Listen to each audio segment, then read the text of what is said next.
Лекции, мастер-классы, экскурсии и даже экспедиции. Малая академия наук при Коми-научном центре ищет новые формы работы со школьниками и студентами. В этом году будущих ученых ждут в школе инноваций на курсах олимпиадной математики и экологии. Как магнит, институтские лаборатории притягивают тех, кому интересно знать гораздо больше объема школьной программы. Виктория Палкина расскажет подробнее.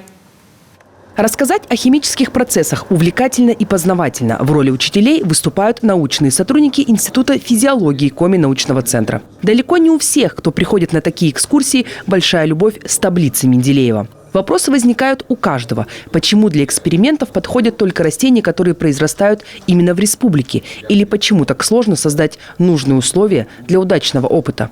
Видите, вот эти клеточки, которые как бы получаются при поранении, вот из растения мы пересаживаем потом на другие питательные среды гормональные, которые там содержат все питательные вещества. Можете посмотреть, пропустить между собой вот по кругу. Олимпиадная математика, химия, эволюционная и сравнительная физиология, школа инноваций, экология. Именно эти направления остаются самыми востребованными в Малой академии наук.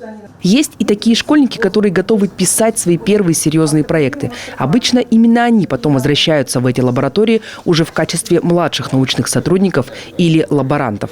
Наши занятия в Малой академии рассчитаны для учащихся школ, для студентов СПО, средних учебных заведений и высших учебных заведений также мы проводим для студентов. Своими занятиями, проводимыми здесь, мы пытаемся расширить и углубить базовые знания, которые уже имеются у школьников, у студентов. Какие-то вопросы они познают в результате занятий более углубленно. И наши занятия, как правило, помогают учащимся также определиться с будущей профессией, например.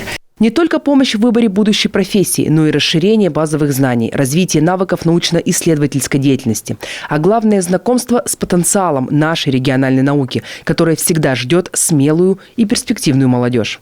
Для молодежи должна быть целая система. Система такого роста научного, профессионального и так далее, которые вот как раз начинают с малой академии, потом они поступают в университеты, институты, потом в аспирантуру, докторантуру и защищаются. Вот. Главное, чтобы вся вот эта вот последовательная схема, сказать, четко работала. Малая академия наук – уникальный образовательный проект. Далеко не все крупные научные центры страны могут сегодня похвастаться такой открытостью. Нынешний сезон 56-й по счету. За время существования Малой академии побывать в научных лабораториях и попробовать себя в роли ученых смогли уже свыше 6000 школьников. Виктория Палкина, Олег Остромин, Роман Барвиков, телеканал «Юрган».